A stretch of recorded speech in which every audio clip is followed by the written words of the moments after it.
Hello friend, welcome to star के study point. दोस्तों, इस वीडियो में हम केमिस्ट्री के महत्वपूर्ण क्वेश्चन देखने वाले हैं, तो आप वीडियो को जरूर लास्ट तक देखिए। दोस्तों, अगर आप चाहते हैं physics, chemistry, math, biology, Hindi, English का क्वेश्चन आपको प्रैक्टिस के लिए मिले, तो आप हमारे ऐप को गूगल प्ले स्टोर से ज़रूर डाउनलोड कर लीजिए। दोस्तों, जो स्टार स्टडी पॉइंट के नाम से है, डाउनलोड करके आप अपने क्वेश्चन को ज़रूर प्रैक्टिस कीजिए दोस्तों। ठीक है, तो चलिए स्टार्ट करते हैं क्वेश्चन नंबर 1 से। क्वेश्चन नंबर 1 कहता है oxidation number of gold metal. Gold metal का जो है ऑक्सीडेशन नंबर कितना होता है, वो 0 होता है, तो बी यहाँ पर इसका राइट आंसर होगा 0। नेक्स्ट क्वेश्चन है which one of the following is the lyophilic collide.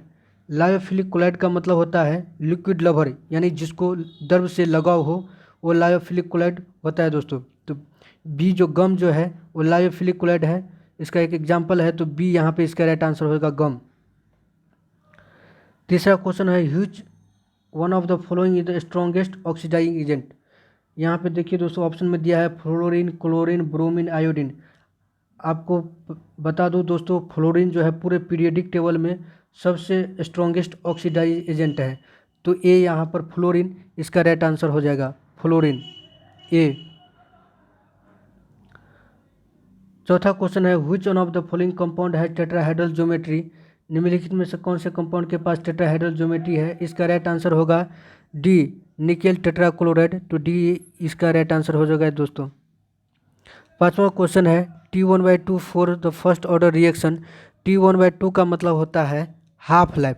Half life first order reaction के लिए हाफ लाइफ का मान होता है 0.693/K, तो बी जो है दोस्तों इसका राइट आंसर होगा बी, 0.693/K। चलिए छठा क्वेश्चन देखते हैं। Faraday law of electrolysis is related to. Electrolysis का जो फराडे लॉ है ये किससे रिलेटेड है, तो वो रिलेटेड है इक्विवेलेंट वेट ऑफ इलेक्ट्रोलाइट से, तो डी यहाँ पर इसका राइट आंसर होगा, इक्विवेलेंट वेट ऑफ इलेक्ट्रोलाइट। सातवां क्वेश्चन है सिनेबार इज। सिनेबार क्या है, सिनेबार एक तरह का ओर्स है दोस्तों अयस्क है, किसका, तो मरकरी का। तो सिनेबार का जो फॉर्मूला होता है Hgs, ये इसका यहाँ पर राइट आंसर होगा Hgs। आठवां क्वेश्चन है atomic mass is equal to. Atomic mass किसके बराबर होता है दोस्तों, वो बराबर होता है number of proton in number of neutron के। दोनों के योग को अगर योग कर देंगे तो हमको एटॉमिक मास मिल जाता है। प्रोटॉन और न्यूट्रॉन के नंबर को अगर जोड़ देंगे तो हमको एटॉमिक मास मिल जाता है दोस्तों। तो यहाँ पर इसका राइट आंसर होगा C, sum of number of neutrons and proton of atom. Ninth question देखते हैं when quicklime is immerse is water the reaction is. आप प्रैक्टिकल करके जरूर देखे होंगे दोस्तों, जब हम क्विक लैम को अगर वाटर में डालते हैं तो वाटर खौलने लगता है, अर्थात उसमें से ऊष्मा निकलने लगता है, इसलिए ये एक प्रकार का एक्जोथर्मिक रिएक्शन होता है, तो ये यहाँ पर जो है राइट आंसर होगा एक्जोथर्मिक। 10th क्वेश्चन है shape of D orbital. D orbital का जो है शेप कैसा होता है दोस्तों, तो एस का होता है स्पेरिकल, पी का होता है डम्बल शेप और डी का होता है डबल डम्बल शेप, तो सी यहाँ पर इसका राइट आंसर हो जाएगा डबल डम्बल शेप। 11वां क्वेश्चन है washing soda is. Washing soda का फॉर्मूला होता है दोस्तों Na2CO3 10H2O, तो ए यहाँ पर इसका राइट आंसर होगा Na2CO3 10H2O। 12वां क्वेश्चन है दोस्तों electronic configuration of alkaline earth metal. Alkaline earth metal दोस्तों हम एस ऑर्बिटल को सेकेंड ग्रुप को बोलते हैं, सेकेंड ग्रुप को जो है अल्कलाइन अर्थ मेटल बोलते हैं, तो इसका फॉर्मूला होता है, इसका जो इलेक्ट्रॉनिक कॉन्फ़िगरेशन होता है, सॉरी दोस्तों, इलेक्ट्रॉनिक कॉन्फ़िगरेशन NH2 के बराबर होता है, तो ये यहाँ पे इसका राइट आंसर होगा NH2। 13वां क्वेश्चन है सेलेक्ट लैम्प। सेलेक्ट लैम्प कब मिलता है दोस्तों, जब हम चूने को जो है वाटर में डालते हैं और इसके बाद जो बनता है उसको हम सेलेक्ट लैम्प कहते हैं, तो यहाँ पर इसका फॉर्मूला हो जाएगा CaOH का होल 2, सेलेक्ट लैम्प CaOH का होल 2। 14वां क्वेश्चन है outer most configuration of 3d6 और 4s2, तो इसका राइट आंसर होगा कैल्शियम दोस्तों। कैल्शियम का जो है कॉन्फ़िगरेशन होता है 3d6, यहाँ पर आर्गन 3d6 4s2, यहाँ पर कैल्शियम का जो है आउटर मोस्ट कॉन्फ़िगरेशन है। अगला क्वेश्चन है chemical name of borax. Borax का जो है केमिकल नेम पूछता है, तो केमिकल नेम बोरेक्स का होता है सोडियम मेटाबोरेट। तो बी यहाँ पर इसका राइट आंसर होगा सोडियम मेटाबोरेट। 16वां question boron show the diagonal relationship. Boron जो है किसके साथ डायगोनल रिलेशनशिप दिखाता है दोस्तों, वो सिलिकॉन के साथ। तो सी यहाँ पर इसका राइट आंसर हो जाएगा सिलिकॉन। 17वां क्वेश्चन है good conductor of electricity and heat. विद्युत और ऊष्मा का जो है अच्छा चालक कौन सा है, वो है ग्रेफाइट दोस्तों। ग्रेफाइट वही जो पेंसिल जिससे बना रहता है, सी इसका राइट आंसर होगा ग्रेफाइट। अगला क्वेश्चन है in which of the following allotropes of carbon percentage of carbon is maximum. इसमें से कहते हैं दोस्तों कौन कार्बन का एलोट्रोप है और किस में कार्बन का अधिक मात्रा होता है।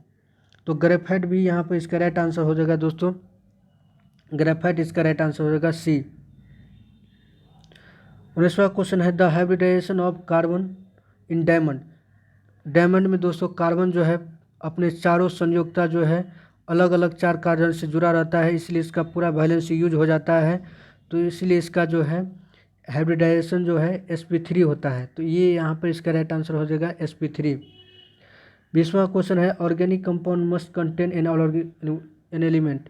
चलिए दोस्तों हम कार्बन कंपाउंड जो है ऑर्गेनिक कंपाउंड कहलाता है, तो बी यहाँ पर इसका राइट आंसर होगा कार्बन। 21 क्वेश्चन है catenation property is maximum. Catenation property किस में मैक्सिमम होता है, तो उसका भी आंसर कार्बन ही होगा दोस्तों। इसके कैटेनेशन प्रॉपर्टी के कारण ही कार्बन अधिकतर कंपाउंड बनाता है। बहुत ज़्यादा कंपाउंड है कार्बन का, इसलिए एक तरह का अलग हम ब्रांच भी पढ़ते हैं ऑर्गेनिक केमिस्ट्री, जो केवल कार्बन से रिलेटेड स्टडी करते हैं, कार्बनिक कंपाउंड से रिलेटेड स्टडी करते हैं, मेनली कार्बन का अध्ययन करते हैं। तो just because of catenation property के कारण ही वो सबसे ज़्यादा कंपाउंड बना पाता है कार्बन। 22वां क्वेश्चन है which one of the following is the electrophilic reagent. Electrophilic reagent का मतलब होता है दोस्तों जो इलेक्ट्रॉन से लव करता हो, जो उसको इलेक्ट्रॉन चाहिए। अब जैसे देखिए दोस्तों यहाँ पर बोरोन है, बोरोन 3 फ्लोरीन से जुड़ा है, तो यहाँ पर एक इलेक्ट्रॉन बोरोन का है, एक इलेक्ट्रॉन फ्लोरीन का, तो टोटल इसके पास 6 इलेक्ट्रॉन है। उसको ऑक्टेट पूरा करने के लिए 8 इलेक्ट्रॉन का ज़रूरत होता है, जिसमें 6 है तो और 2 और चाहिए, तो इसीलिए इसको इलेक्ट्रॉन से लव है। तो यहाँ पर जो है BF3 जो है इलेक्ट्रोफिलिक रिएजेंट का काम करेगा, तो ये यहाँ पर इसका राइट आंसर होगा BF3। 23वां क्वेश्चन है दोस्तों alkene gives the which of the following reaction. Alkene जो देता है वो एडिशन रिएक्शन देता है दोस्तों, तो ए यहाँ पे इसका राइट आंसर होगा ए। 24वां क्वेश्चन है single bond length between carbon और कार्बन। कार्बन कार्बन के बीच सिंगल बॉन्ड का जो लेंथ होता है दोस्तों वो होता है 1.54 एंगस्ट्रम, तो सी यहाँ पर इसका राइट आंसर होगा। नेक्स्ट क्वेश्चन है वैलेंसी ऑफ कार्बन। कार्बन का जो वैलेंसी कितना होता है, तो कार्बन का वैलेंसी 4 होता है। कार्बन का हो गया, सिलिकॉन का हो गया, इस सभी का वैलेंसी जो है 4 के बराबर होता है, तो डी यहाँ पर इसका राइट आंसर होगा डी। 26 क्वेश्चन है दोस्तों criteria for purity of organic solid. Organic solid की प्योरिटी के लिए कौन से क्राइटेरिया होता है, तो बॉइलिंग पॉइंट। बॉइलिंग पॉइंट जो है इसके आधार पर दोस्तों हम देखते हैं कि ऑर्गेनिक सॉलिड कितना प्यूरिफाइड है या प्योरिटी है, शुद्धता है उसमें। अगला क्वेश्चन है element found from the sea water. Sea water से समुद्री पानी से हमें कौन सा एलिमेंट मिलता है, तो वो है आयोडीन। आयोडीन हमको जो है समुद्री वाटर से मिलता है। ठीक है दोस्तों। नेक्स्ट क्वेश्चन है the main constitute of CNG। CNG का मेन घटक क्या है, तो CNG का फुल फॉर्म होता है दोस्तों कंप्रेस्ड नेचुरल गैस, जिसका यूज हम वाहनों के रूप में करते हैं, वाहन में फ्यूल के रूप में करते हैं। तो उसमें मेन कंपोनेंट होता है मीथेन, जिसका फार्मूला होता है CH4 मीथेन। CH4 मीथेन इसका फार्मूला होता है, तो यहाँ पर राइट आंसर हो जाएगा ए। उम्मीद करता हूँ दोस्तों आपको वीडियो ज़रूर पसंद आया होगा, तो हमारे चैनल को ज़रूर सब्सक्राइब कीजिए। देखने के लिए धन्यवाद।